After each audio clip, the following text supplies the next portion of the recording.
The day they drained my lake was the day I realized just how petty and power-hungry people could be. I had bought the property precisely because of the lake. 12 acres of pristine water, fringed with cattails and willows, alive with darting fish and the occasional blue heron wading through the shallows. The house itself was nothing special, a modest 3-bedroom ranch with a wraparound porch. But the land was paradise, or at least it had been.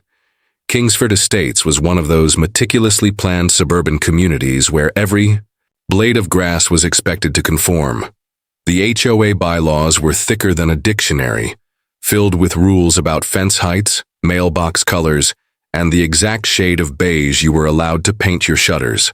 I had tolerated it because my slice of the neighborhood, tucked at the end of a cul-de-sac with the lake lapping at my backyard, felt secluded, untouched by the HOA's obsessive control. Then Karen Whitmore decided my lake was a problem. Karen was the kind of HOA president who treated minor infractions like war crimes. She patrolled the neighborhood in her white Lexus, snapping photos of unapproved flower beds and leaving passive-aggressive notes about garbage cans left out 5 minutes too long.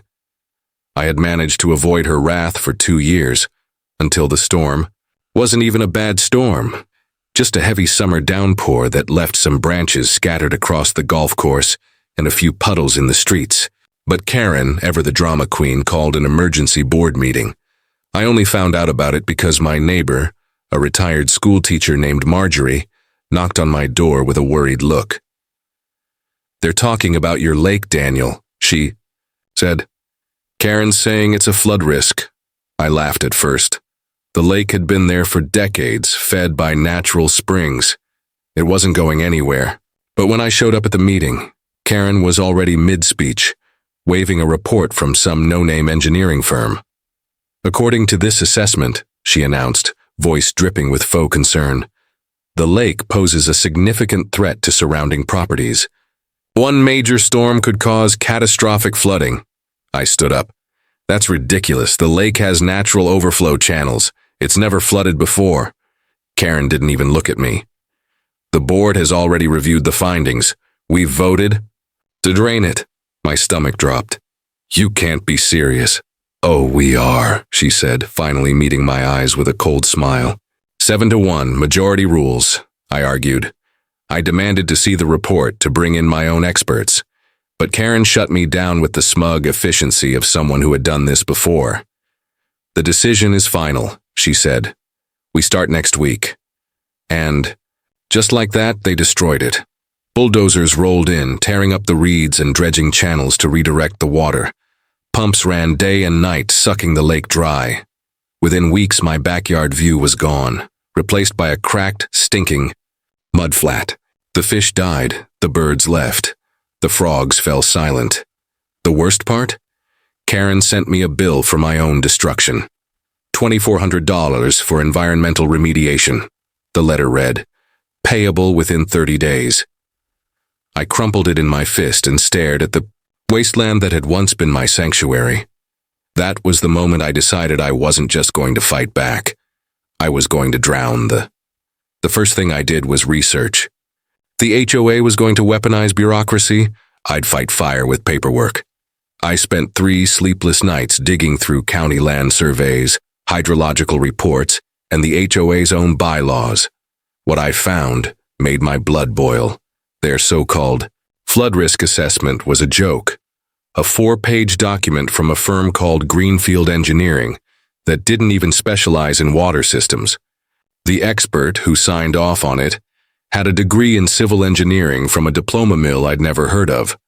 Worse, the report ignored the lake's natural watershed, pretending the water just magically appeared rather than tracing it back to the underground springs feeding it. It was sloppy. It was dishonest. And it was exactly the kind of half-assed justification Karen would use to bully people. I filed an appeal with the HOA, attaching real studies from the U.S. Geological Survey, showing our neighborhood sat atop a network of natural aquifers. I cited zoning laws protecting established wetlands. I even included sworn statements from 2 retired hydrologists who lived in the next town over. both confirming the lake had existed for at least a century without flooding. Karen's response came by certified mail. The board has reviewed your submission and stands by its original decision. Further complaints will result in fines for disruptive behavior. They slapped me with a $500 penalty the same day for unauthorized modification of common grounds after I tried to replant native bulrushes along the drained shoreline. I showed up to the next HOA meeting ready for war. The community center was packed, mostly with bored retirees and a few nosy neighbors who just wanted drama. Karen sat at the head table in a crisp blazer, gavel in hand like some suburban dictator. When my turn to speak came, I dropped a stack of documents on the table hard enough to make her flinch. You didn't drain a flood risk, I said. You destroyed a natural habitat because you didn't like the way it looked. And your report? I flipped it open to a highlighted section. This is garbage. You paid a glorified landscaper to tell you what you wanted to hear. The room went dead silent. Karen's smile didn't waver. Mr. Mercer, we understand you're upset. Damn right I'm upset. You turned my property into a mud pit based on bad science, and now you're charging me for the privilege. One of the board members, a doughy guy named Richard who always wore golf polos, cleared his throat. Perhaps if you'd attended more meetings before this happened. This wasn't about meetings, I snapped. This was about control. Karen's been trying to tidy up the lake since she moved in. Remember when she proposed stocking it with koi? Or when she wanted to clear the reeds because they looked messy? I turned back to Karen. You didn't get your way then, so you cooked up an excuse to kill it entirely. Karen's smile finally cracked. This discussion is over. Security, please escort Mr. Mercer out. As a rent-a-cop shuffled toward me, Karen leaned across the table and said the words that sealed her fate. Maybe you should have bought somewhere else. The door slammed behind me. Through the window, I watched the board vote unanimously to increase my fines. That night, I sat on my porch with a bottle of bourbon, staring at the moonlit ruins of my lake. The mud had started cracking in the summer heat, forming jagged fissures, like a dried-up riverbed. The air smelled like rotting vegetation and damp earth. Somewhere in the darkness, a lone frog croaked, probably wondering where his pond went. I drained my glass. Then I opened my laptop and pulled up the schematics for the neighborhood's original drainage plans. If Karen wanted to play God with water, fine. But she'd forgotten one crucial thing. Water always wins. The bourbon burned in my throat as I stared at the blueprints glowing on my laptop screen. Kingsford Estates had been built on what developers euphemistically called challenging terrain. A polite way of saying the entire neighborhood sat atop a labyrinth of underground springs and permeable limestone. The original engineers had installed an elaborate drainage system, a network of pipes and retention basins designed to keep the houses dry while preserving the natural water features. My fingers traced the digital lines on the screen. The system was elegant in its simplicity. Collection points along the western ridge fed into main arteries that channeled water toward the lake. The HOA's so-called remediation had disrupted this delicate balance, capping some drains and redirecting others haphazardly. No wonder the golf course's 9th hole had become a bog last spring. I opened a new tab and pulled up my professional credentials. Dr. Daniel Mercer, Ph.D. in Environmental Engineering, 12 years with the Army Corps of Engineers specializing in flood control systems. Karen had made one fatal miscalculation. She'd picked a fight with someone who understood water better than she understood petty bureaucracy. The plan formed as I walked the property at dawn, the grass wet with dew that would soon evaporate under the summer sun. My lake hadn't disappeared. The water was still there, just forced underground where the HOA couldn't see it. All I needed to do was give it new paths to follow. Better paths. Paths that led exactly where I wanted them to go. Home Depot became my second home that month. I bought PVC pipes under the guise of erosion control, rented a trencher to stabilize my shoreline, and ordered a pallet of permeable landscaping fabric to protect the exposed sediment. The cashiers didn't bat, and I, just another homeowner dealing with HOA-mandated repairs, Night became my working hours. While Kingsford Estates slept, I dug. The first trench ran parallel to what had been my shoreline, a deep cut lined with gravel and perforated pipe. The second snaked beneath the HOA's prized walking trail, its entrance hidden beneath a strategically placed boulder. The third required some creative plumbing beneath Karen's prized rose garden. The system activated on a moonless night in late July. I stood at the master control valve, a repurposed irrigation manifold buried in what used to be my boathouse, and turned the handles one by one. Water sighed through the pipes, the sound like a contented whisper. Somewhere beneath Kingsford Estates, an artificial watershed shifted. The first sign appeared 3 days later. Marjorie knocked on my door, clutching her terrier. "Daniel, you won't believe it. The Thompsons' basement flooded. 6 inches of water and the smell."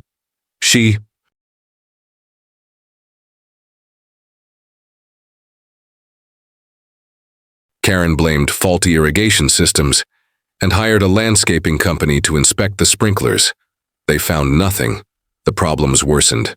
I took particular pleasure in watching the golf course's 18th green slowly transform into a quagmire. The grounds crew worked tirelessly, aerating and resodding, only to watch the turf sink again within days. Players complained their shoes sank inches into what should have been firm fairway. One evening, as I pretended to rake the barren expanse of my lake bed, Karen marched over in her signature white slacks.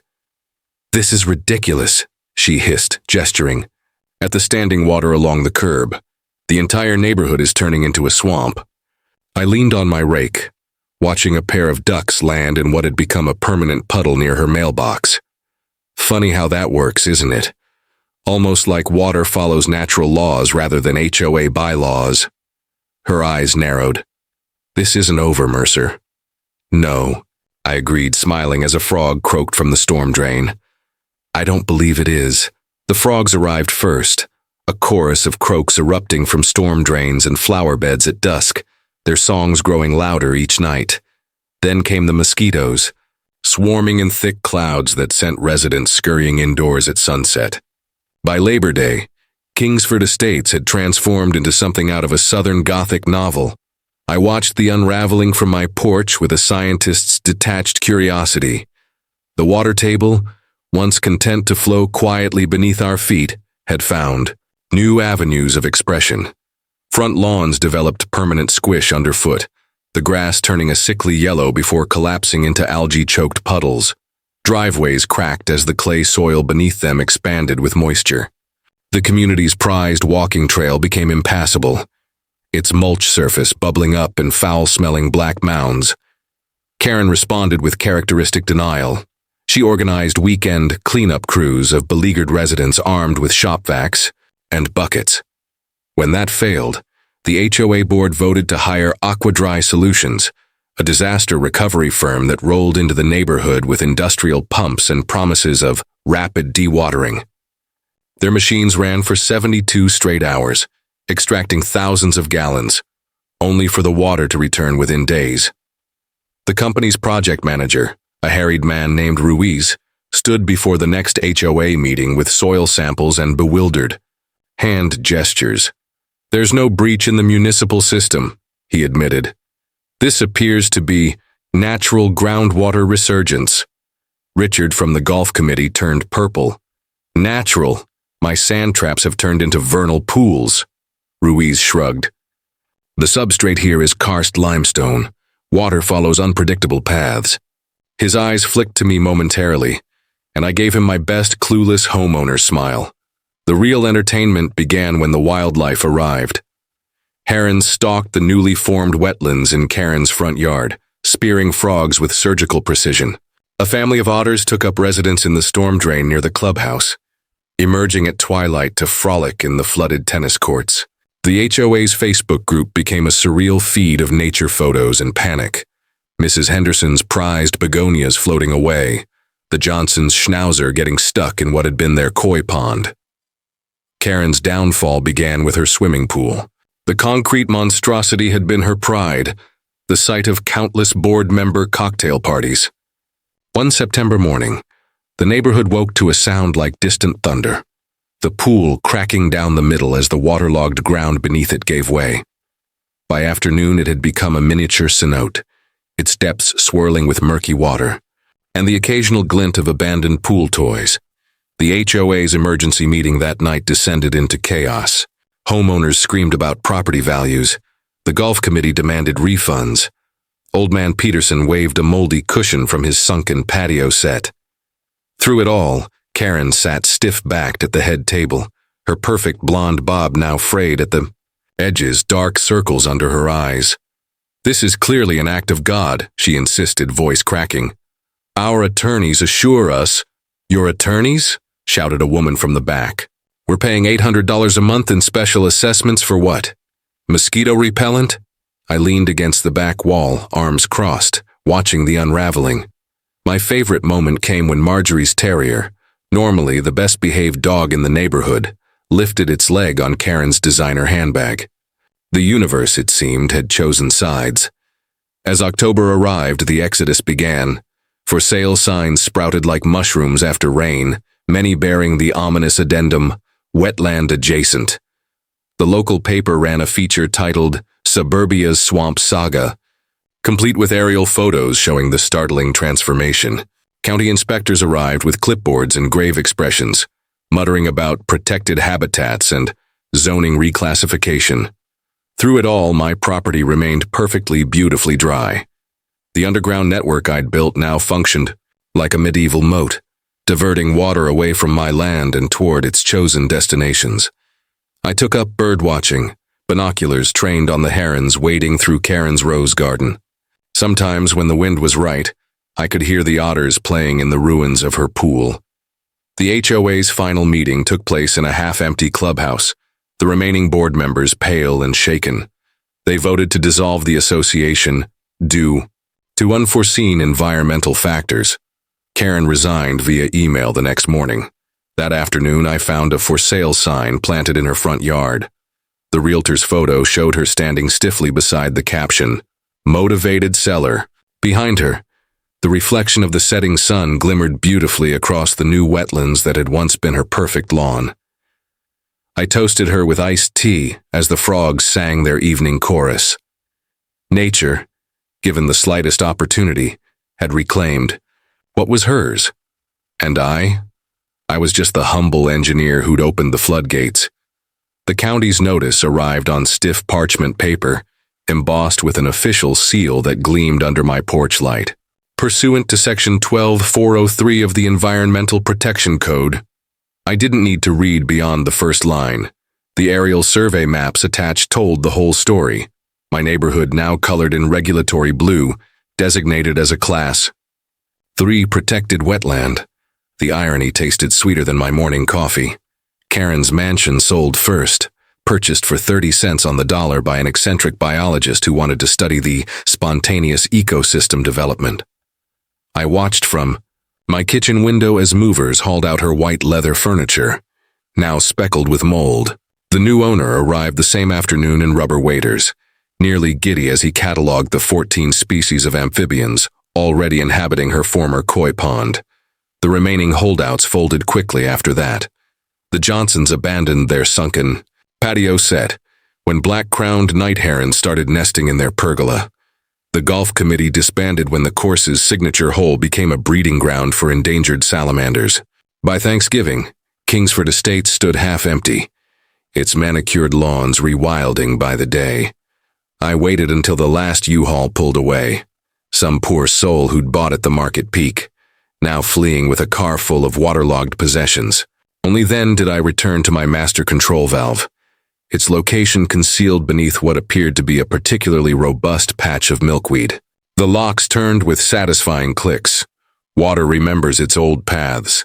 The first gurgle came from deep underground, a seismic chuckle as the springs rediscovered their ancient course. By noon, a shimmering thread appeared at the lowest point of my lake bed. By dusk, it had widened into a silver ribbon.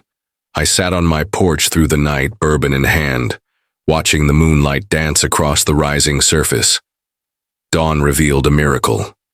My lake had returned, not the HOA's sterilized puddle, but the wild, untamed water I'd fallen in love with. Cattails burst through the softening mud like green fireworks. A great blue heron landed precisely where its favorite hunting log had been, as if it had simply been waiting. The county's wetland preservation team arrived the following week, their truck splashing through what had once been Karen's driveway. The lead biologist, a no-nonsense woman with snake tattoos peeking from her collar, nodded approvingly at my shoreline. "You've done excellent restoration work here, Mr. Mercer. Most homeowners fight nature tooth and nail."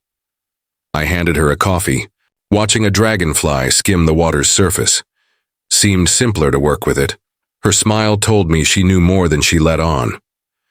"Funny thing, our hydrology scans show this lake actually stabilizes the entire watershed. Without it..." She gestured toward the abandoned houses, their foundations now half submerged. The final piece fell into place a month later. A state conservation grant landed in my mailbox, funding the establishment of the Kingsford Nature Preserve.